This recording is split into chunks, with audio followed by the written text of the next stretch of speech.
Hey there, John. It just really sounded like you were barely getting started.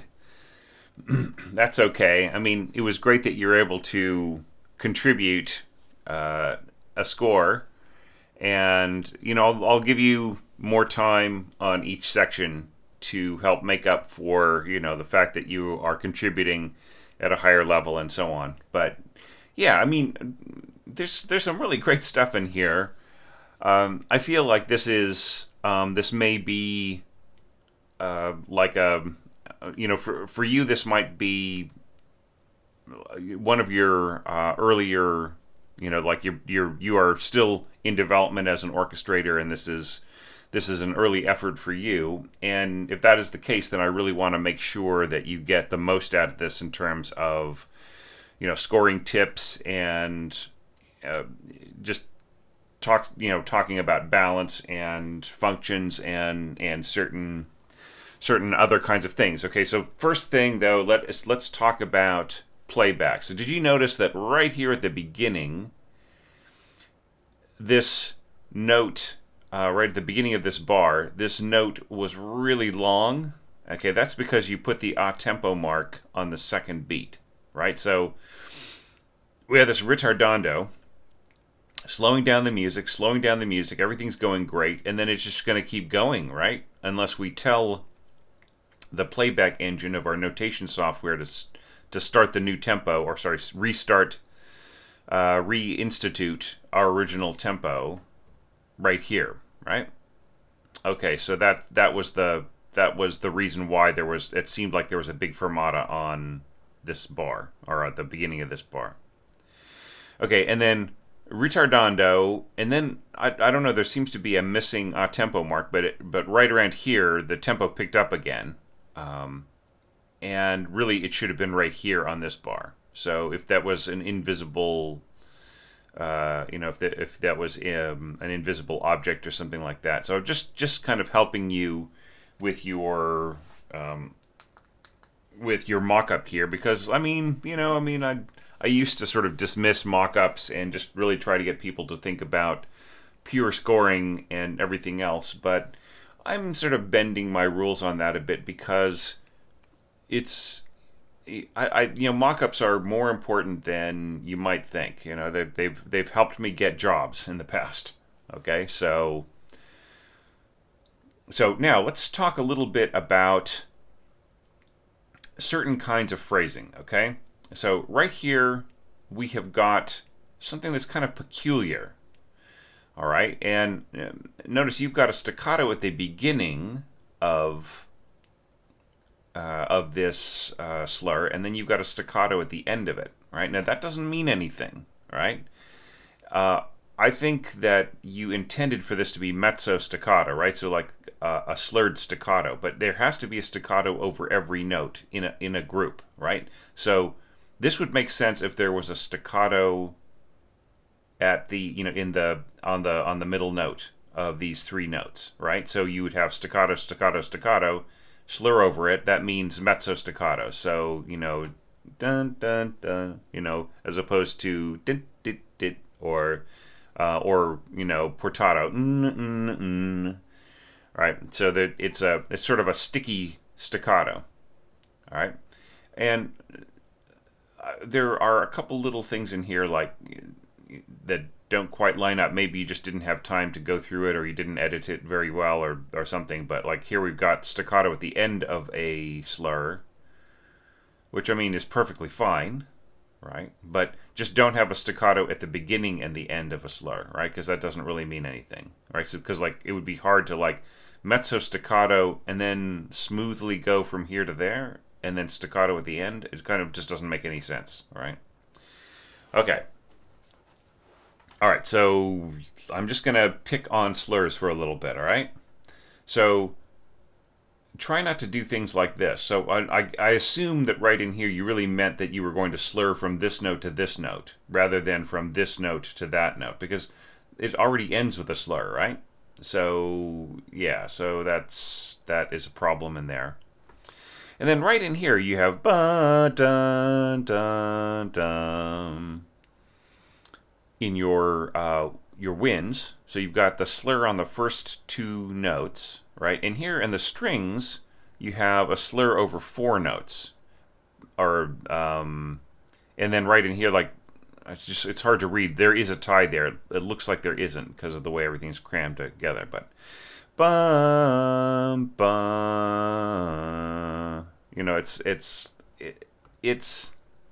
it would be better to have the strings like this and the winds like that, right? So it would be better to have long slurs on the winds and shorter slurs on the strings, right? So let's say that this were a violin part. You could go down, up, right? And then for the if this were winds, it would be really easy to just breathe. So you could even have like an entire slur. As you've seen in some of these arrangements, there's been slurs over the entire winds, just like over this entire phrase in the winds. Okay, all right. Not to get too hung up on it. But just, think about your slurs. They're really, really important. There's also like, it's a bit haphazard on the dynamics, not as much as it could be, I suppose, but I mean there is an effort on the dynamics, but just remember sforzando is not a dynamic, okay? It's an accent mark, right? So it would be better to mark this forte, right? Sforzando just means accent, bum bum bum, right? And if we're still piano, right? If everybody is still piano and pianissimo and everything, and then they get to here, well, I mean, some composers of the Romantic period used sforzando to mean forte and an accent, but that's really, I find that to be very haphazard, and anything that is really open to interpretation is going to get a hand raised at rehearsal. All right. Raised hands at rehearsal waste your time and they waste your money. If you are paying people to come and play for you, and that is kind of happening more and more these days, with composers hiring orchestras to perform their work so that they can have some kind of show reel, right? You really want to be as clear as possible. So this isn't clear, right? It would be better for you just to say forte. Right, and then there's a lack of dynamics. Like right here, what we're seeing in the winds is da da da da da, and and then right at the end, soft, and then in the strings it's da da da. Right, a nice gentle decrescendo. So here, here's what you need to do. All right, just to solve everything. Okay, first thing is don't do 3 hairpins in a row. Right? Just do one long hairpin. If really what you mean is that you're starting off here forte and you're ending there piano, just have one nice long hairpin, and the players will tone it down as they go bar by bar. All right?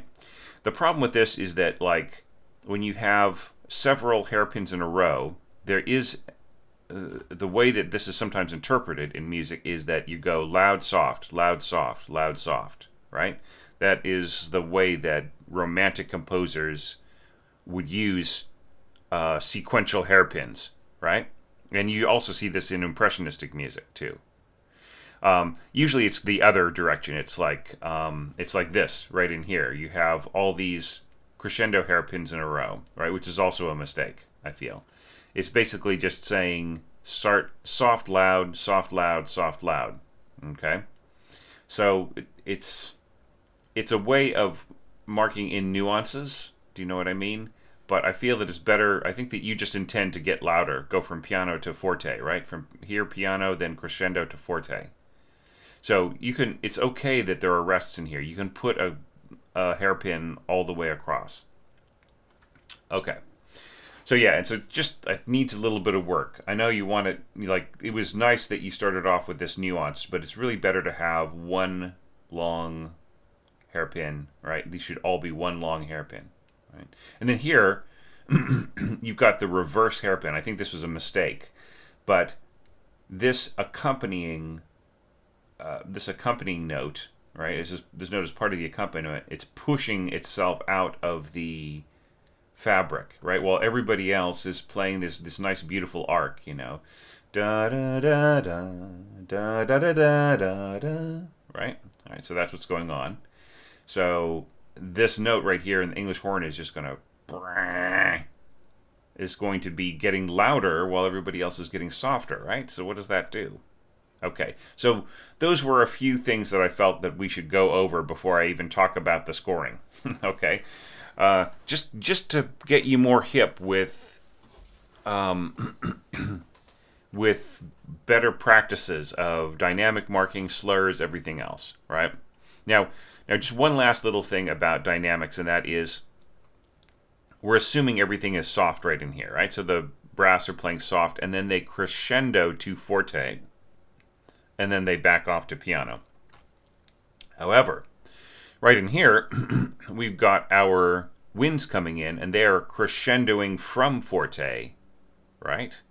So, I mean, yeah, I know there might have been a question of balance here, like being worried about adding this to the brass, the little brass scoring right in here, right, to make sure that they're loud enough. Okay, fair enough then. But still, it just looks weird on the page, right? That this is forte crescendo, and that is crescendo to forte accent in the middle. Okay, and being aware that it doesn't matter. This could be the dynamic here could be forte crescendo right in the middle. You put in a forte accent here with these this high horn and this high trumpet. That is going to just stomp all over the winds. Now, having said all of that preparatory stuff, now let's talk about the scoring, okay? And my feeling about this is that it's actually a really great effort. I just really thought this was really fun. It feels like this is something that you are starting to explore, you're starting to get better at, and it's really sounding fantastic. All right, it just really I feel that this is a good direction for you. You should do more things like this, taking piano pieces and scoring them, but just like it may be wise that you just took on a shorter section of this so that you could really focus in on it, right? And I would say like maybe even just take 8 bars of something or 16 bars of something, like a Schumann piece or a Grieg lyric piece. Maybe some of the shorter piano works of Debussy and Ravel, just a few bars.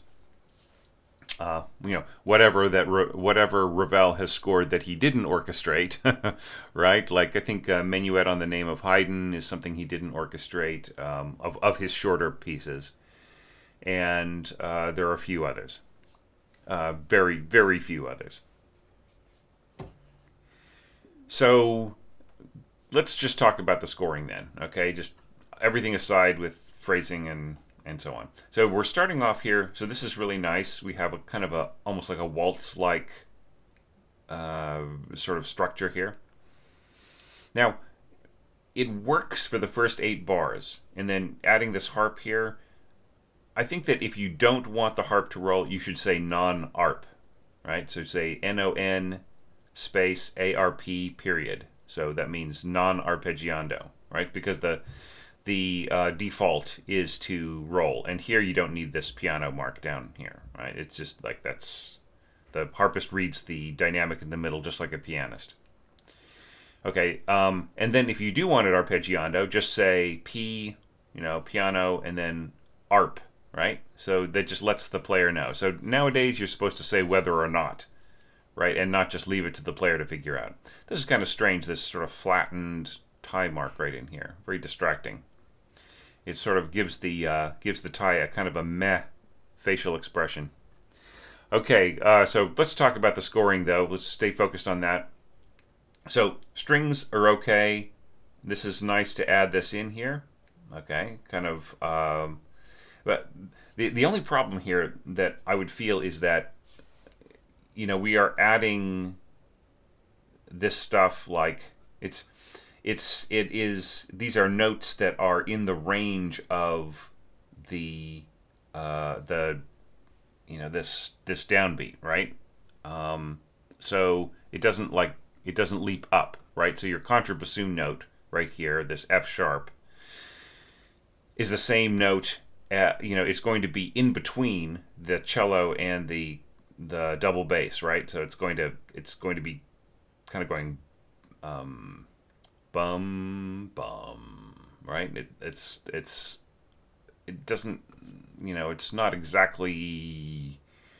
I guess it'll work, but it's just not really. It doesn't really contribute to the original pulse of the music. Then as far as the melody, ba-da-da-da-dum, this is all cool. If things are soft enough, it's okay that this flute is right in here. It's really nice the way the flute just sort of bursts out right in here. Now, if you really wanted this to be heard, though, if you want this to be a strong contributing element, this should be clarinet. Okay, just a point here. You say flute, oboe, clarinet, right? And then if we look ahead, we see these are flutes, right? These are oboes. And I guess the clarinet is just staying a single voice, right? So the thing is, the copyist, the conductor, the manager of the orchestra needs to know how many of each, right? If you have more than one flute, you should mark 2 flutes, right? If you have only one flute, it is assumed that there is only one player. Okay, and that can, what if you had pages and pages of this with the single voice, and then like right in the middle of your piece, way down the road, there were there were 2 parts on a staff, and you didn't mark anywhere in your score that you wanted 2 flutes.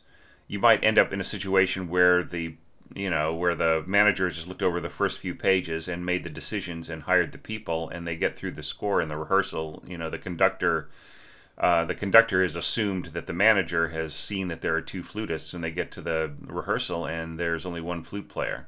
Okay? So really, really, everybody watching this, make sure that you mark your cotton picking how many of each. Please, please, please, please. And I know that this is just an orchestration challenge, right? And we're just, whatever, just kind of trying to test how well I can orchestrate and have Thomas comment on it. Well, this is a really important point, okay? All right, so just please be careful with this. Okay, and this is kind of fun. I would say, once again, this is really a clarinet line. If you want this to really contribute in terms of its strength, I don't think you need to go A2 oboes here. It's like you have, this is obviously intended to be 2. You could just have this as a single line, but just write A2, and you can get rid of all the extra stems, all right? So it would be better to have A2. That just means the same thing as having the 2 separate voices, 2 separate stems, all right?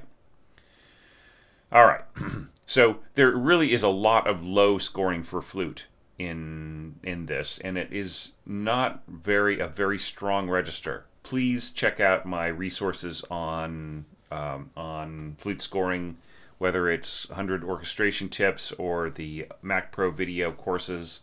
Just be aware that the lower range of the flute, like right here, you've got this is going to be buried, right? There's almost no need to have flute right in here. Dun dun dun dun. You have all this really exciting, strong stuff in the strings.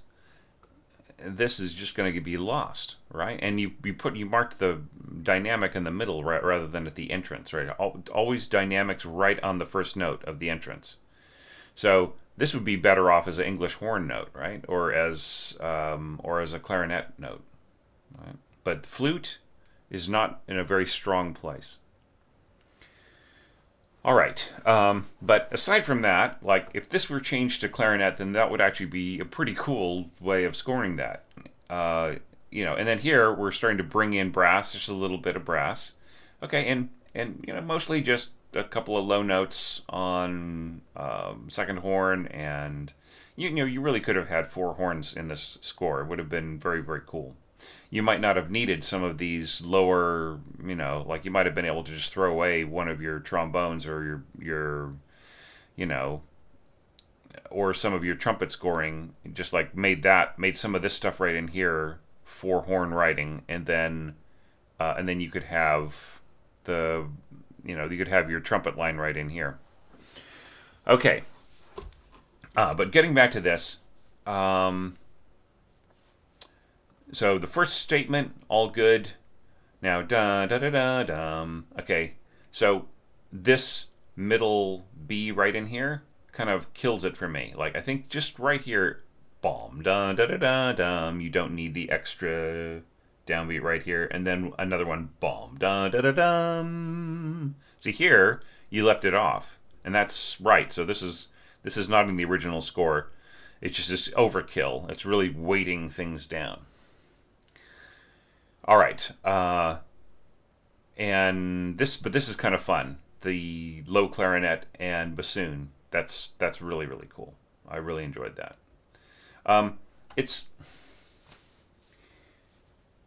It's kind of strange. I mean, I almost wish that I'd had the original score to this, or I'd had it like, if this were a Sibelius score, if I'd had the original, because it's just a little strange the way that. Yeah.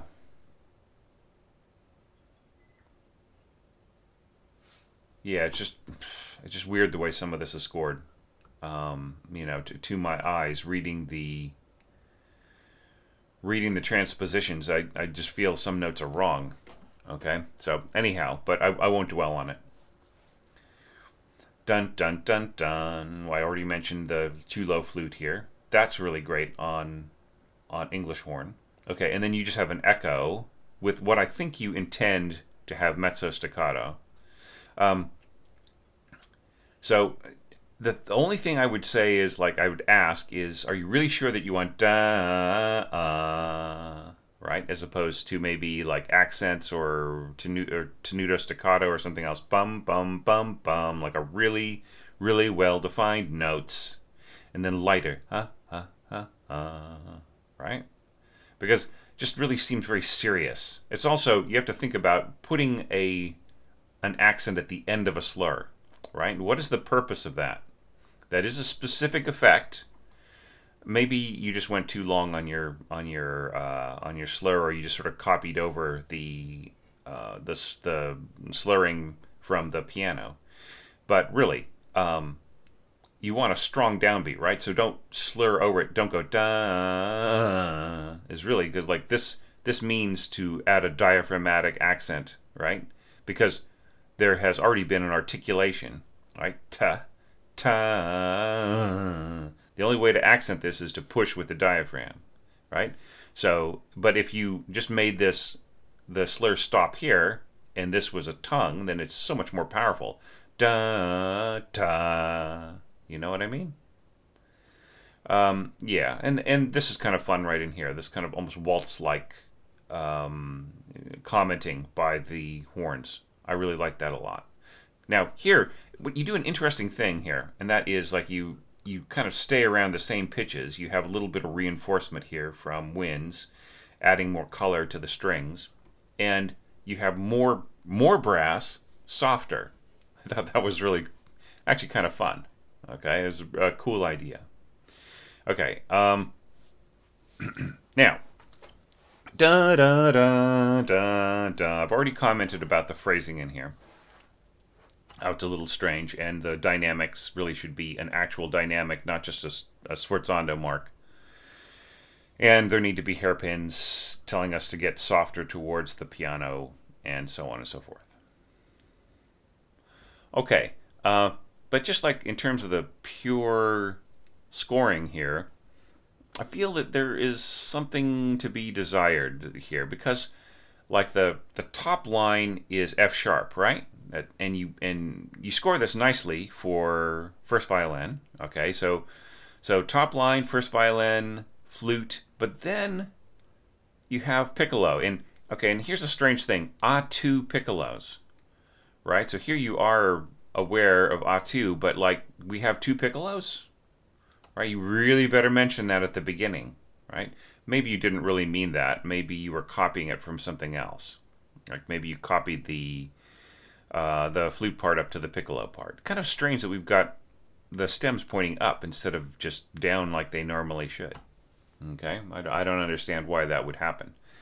But the problem is that you've got the top line on a middle voice, okay? And that is going to just sound very strange, and especially with how powerful piccolo is, how clear and piercing that sound can be, it's going to sort of throw off the natural curve of what's intended there by Lili, right?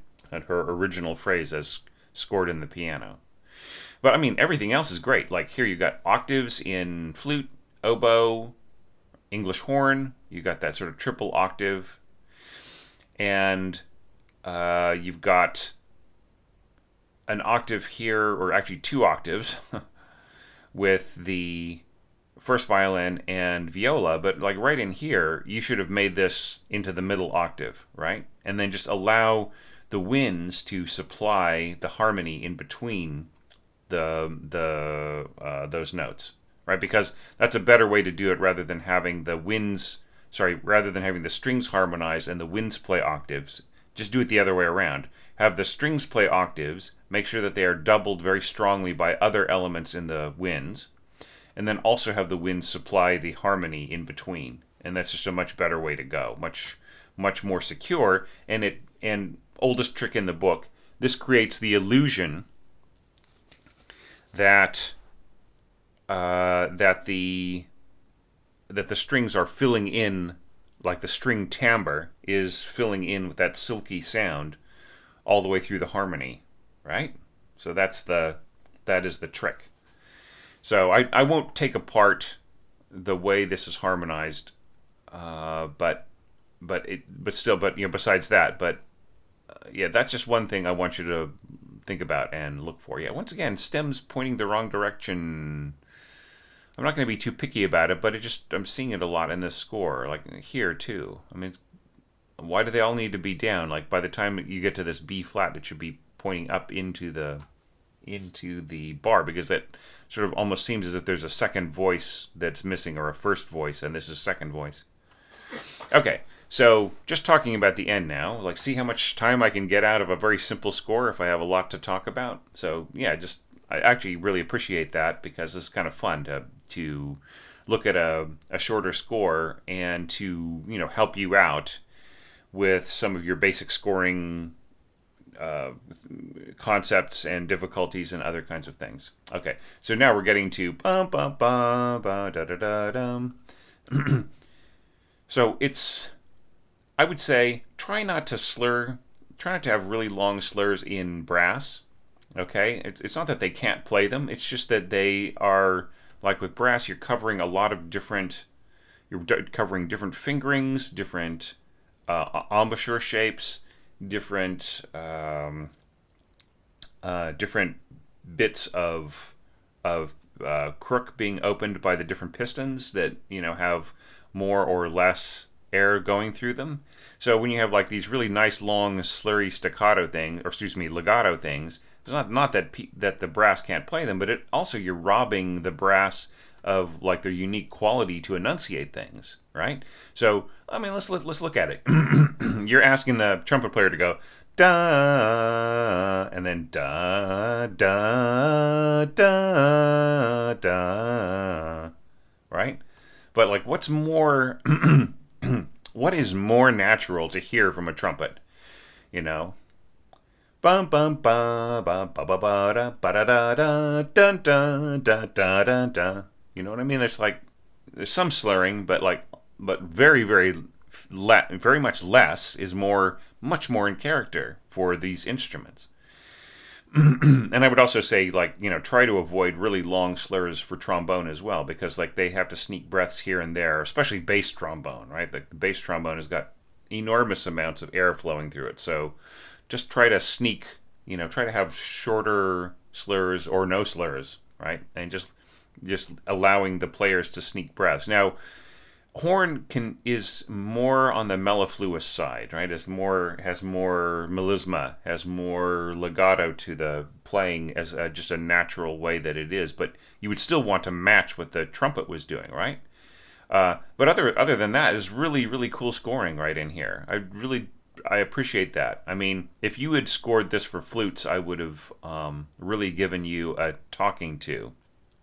However, you scored it for oboe and English horn, which can contribute really in a lovely way to the sound of the trumpet, just so long as we're really balanced, right? I mean, if this crescendoed up to a mezzo forte, right, and this was forte crescendo, then you'd have a balance, right? But as it is now, the brass will really be in the foreground, no matter what you know, like no matter how people try to balance, just because of that, especially because of the high notes here. You're going all the way up to written high F sharp, and this high G sharp. It's just going to be very powerful, okay? And there's no way to escape that. I think this skipped a staff, okay? And then here you would want a diminuendo mark, right? Or not sure how this would all work. So anyhow, all right, so I will stop there, John. Like, you gave me a lot to talk about, and I really appreciate that a lot. So I feel like you've got a lot of talent here, and you've got some really good instincts, and the answer is just really to do a lot more score reading, and maybe check out the Gordon Jacob book. If you can get the William Lovelock book, then go for it. I don't think you can, but I've got videos on both of those under my my Orchestration Book Club playlist on the regular channel.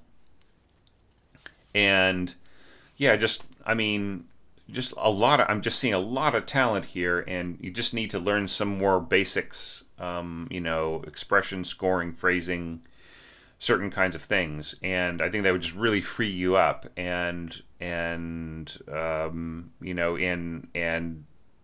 provide your imagination with a lot more confidence to do more interesting things for scoring. So as I'm asking everybody else at the ends of these videos, I think it would really be great if you could check out the other videos of the dotted semi-brev level. Leave a few comments, even if you just liked something, right? You don't have to be an expert and say, well, you scored the flute all wrong there, or anything like that. You don't have to evaluate scores, but if you hear somebody else's score that really meant something to you, please leave a comment, because it really helps our community come together with people listening to each other's scores and talking to each other. And I've just really seen great relationships spring up from just from the comments under evaluations that I released in previous challenges, right? And I'm seeing more and more of that. So I would really appreciate that. Please do that on Patreon, or maybe under the, if you see this in Facebook, or maybe in the comments under the YouTube video itself. Okay, so thank you so much for supporting the channel and for sharing this unique look at the beginning of the piece. Really, I did appreciate it, and so on. And just keep going with it, right? And keep scoring some short excerpts, and I think that you can't go wrong. All right. So for me, on to the next evaluation, and thanks again.